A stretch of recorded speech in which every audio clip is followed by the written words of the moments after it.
I'm Frederica, your host of Life Reimagined Show. I think I'm going to put a D in that. It just doesn't flow. But guess what? It's my show, it's my life, and I can change it if I want to. And that's what I want to encourage you guys to do. If there is something in your life that's not working out for you, I don't care if it's a job or a man or even a friend. Guess what? It's not too late. It's not too late. You can change it. You can change it. And sometimes all of us are not in situations or positions where we can leave or walk away. And sometimes we don't have to. Sometimes we just have to change the way we address things, change the way we address our relationships, set boundaries, set goals. There's so many things that we can do in the space that we're in. Because I know what you guys are thinking. I know what you're thinking. You're thinking, Frederica, I can't just quit my job. Well, I never told you to. Or you're thinking, I can't just leave this man or this woman. I'm not telling you to do that either. What I am telling you to do is just reimagine life. I want you to set some realistic goals. I want you to think about what is it that you want to do. Now, I don't have a script or anything today, so we're just going to be talking. And so I just said set some goals. What are some ways that you guys can set some goals? Well, before we jump into that, I'm just going to back up just a little bit. I'm going to give you a little bit of my story, let you know a little bit about me, so you know, hey, I can trust her. So I am Frederica, as I stated, and I am the founder of Wings Inspire, which is a nonprofit organization that helps marginalized communities. But also, y'all have to forgive me, there are like bugs and things. I am outside, I have to remind myself. So, but my background is in HR as well as workforce development. And I always tell people, I think I learned the most just being unemployed. So, and when you're unemployed, sometimes you get really creative and you just have to start thinking and reimagining. And that's one of the things that I've done in the past, one of the things that I want to encourage you guys to do in the future. So this time last week, I how do you put it? I didn't quit my job because I felt like I was forced to leave my job. There were a lot of things happening. I had been reporting them to HR. I had been talking to supervisors. We had a lot of people leave. My workload doubled and tripled. And it just was not a healthy place for me, a healthy space. If you've been watching, I said my blood pressure went really high for me. And I was really concerned about my health. And I'm grateful to be at a place and a space in my life where I value me. I value me. I realize that if I don't take care of me, no one else will. And I have children ranging from 8 to 26. And I would love to be around to help them through life, be able to see my grandchildren. So I responded recently to someone and they said, well, I can't just leave my job. And I just mentioned that a moment ago. I would strongly not encourage anyone just to leave their job. Actually, what I encourage you to do is to rediscover who you are, rediscover what gifts and skills you have, and see what steps you need to take in order to take that next step in your life. Okay, so I shared that I've been HR. I've also had my own business, and I've also done a podcast in the past. It was called When Women in Business, but I don't want you guys to go subscribe to that channel. I want you to subscribe to this channel, because somebody hacked my channel. So When Women in Business, I had the opportunity to interview a lot of different people from different backgrounds, various backgrounds. It was I love doing it. I love meeting people where they are. I love finding out about people's backstories. Why am I sharing all this with you? It's because a lot of times we look at people and we think, wow, they got the good life. I want what they got. But we never stop to think, what did that person really have to go through? We don't know. We don't know. We don't know if that person had to deal with an abusive spouse. We don't know if that person had an alcoholic mom or dad. We don't know what that person's been through. Everybody, if you've lived long enough, you've experienced some form of trauma. It could be the loss of a loved one. My backstory is I lost my 7-year-old daughter, Naomi Love. And I want to let you guys know that that moment was very pivotal for me. I did go through clinical depression for about 10 years.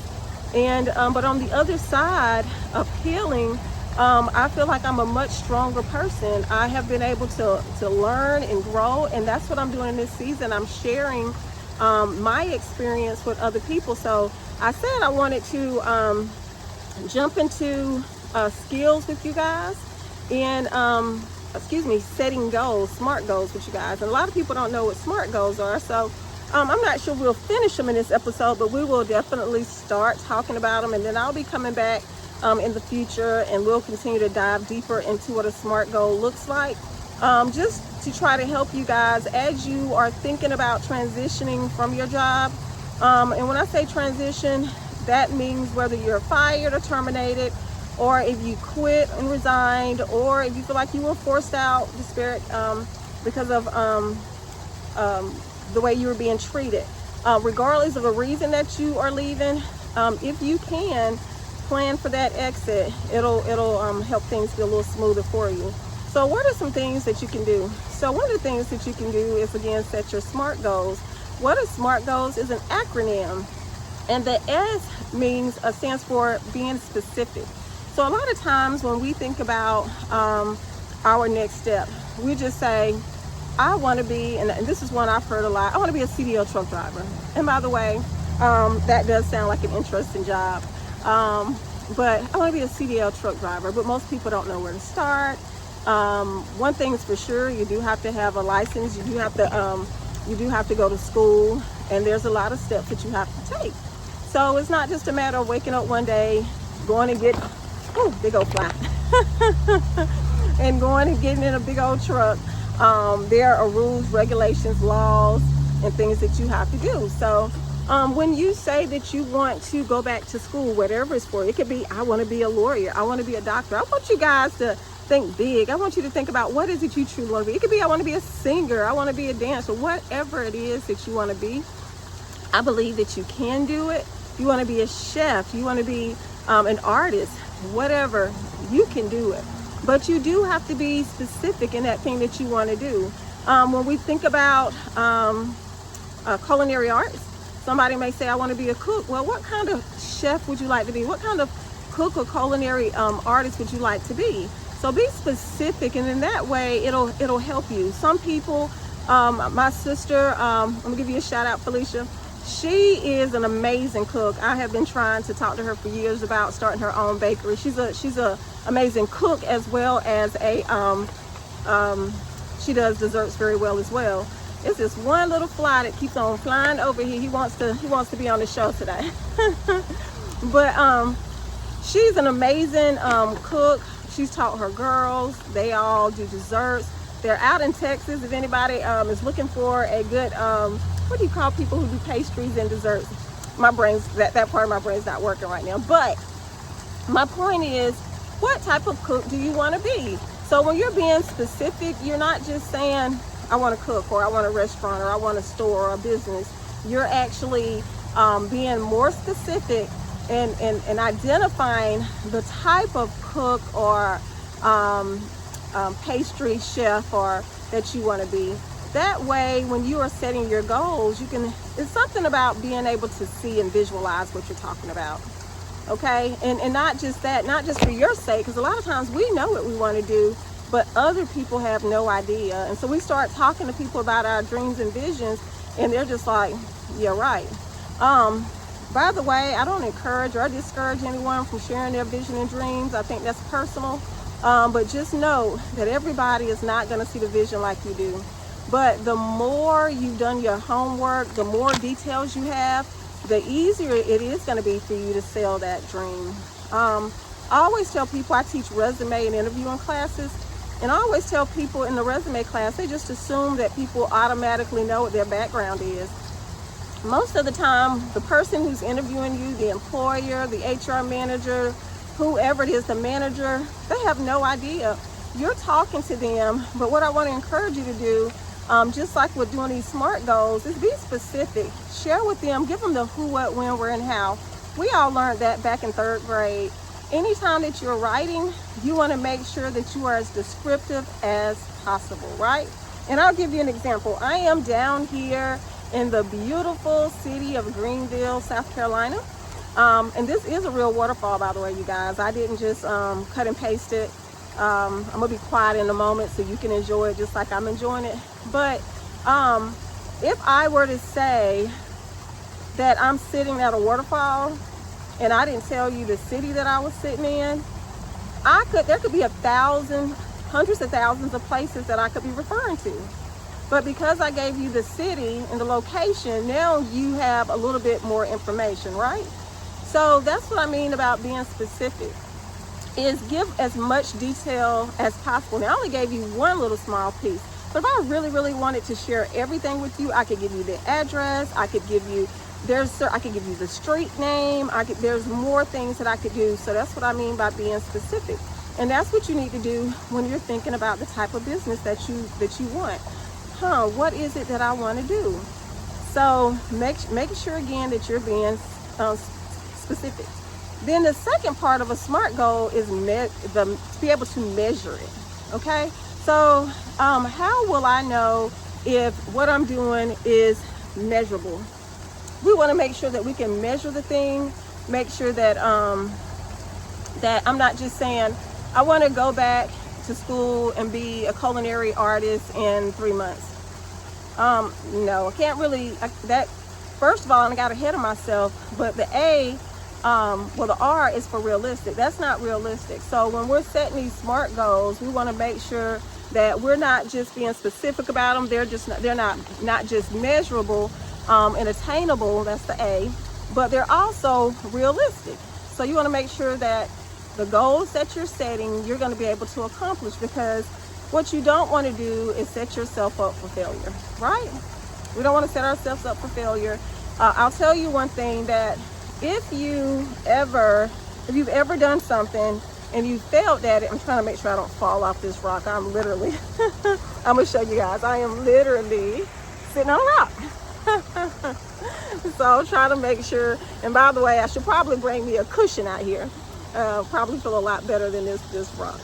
But thank you guys for bearing with me. Thank you. I'm enjoying myself. I really could not wait to get out here today, to be able to talk to you, to be able to share with you. This is one of my new happy places, and I want to invite you to continue to join me. I haven't decided yet, but I know I'm going to have a set day where I'm going to try to go live once a week, so you guys can join me and comment and enjoy my view, enjoy my scenery. So yeah, just a little bit about me, a little bit about what I'm doing. We're still talking about SMART goals. Have you guys ever set a SMART goal? And if you have, put it in the comment. Let us know what you're doing, what you want to do, and maybe we can talk to some of this stuff. I am not a counselor. I always tell people I'm not a therapist, but what I am is a woman with lived experience. I have been through a lot. I've overcome a lot, and I really have. I really believe that the things that I've been through have only made me stronger, and I believe that for other people too. A lot of times when we're going through things, it's very frustrating, and we feel like we're all alone. And I just want to share with you today that you're not alone, that there are other people who have actually gone through the things that you've gone through, and they've come out on the other side. So I was telling you guys about my original podcast previously, and one of the things that I loved about it was the fact that I was able to interview a lot of people who had been in situations like domestic violence, or had miscarriages, or lost a child or a loved one. But all of them were authors. All of them were entrepreneurs. All of them, they were just amazing women. For the most part, that's why I interviewed with women. But as you guys know, men, women, we have a lot of amazing people. We just don't talk about it enough. So a lot of times we think it's just us. I'm the only one that's going through this. And again, I'm here to say it's not true. But I do want to thank you all for joining me, and I want to encourage you to join me the next time. So I didn't get to the T. The T is time sensitive. So when we're trying to make sure that our SMART goals are actually SMART, how long is it going to take us? What time frame do we plan on doing this? So I just scratched the surface on SMART goals. I'm going to come back and join you guys again, and I'm going to share more about SMART goals. Join me next time. Thank you for joining me for another episode of Life Reimagined Show. Your host, Frederica Hutchinson.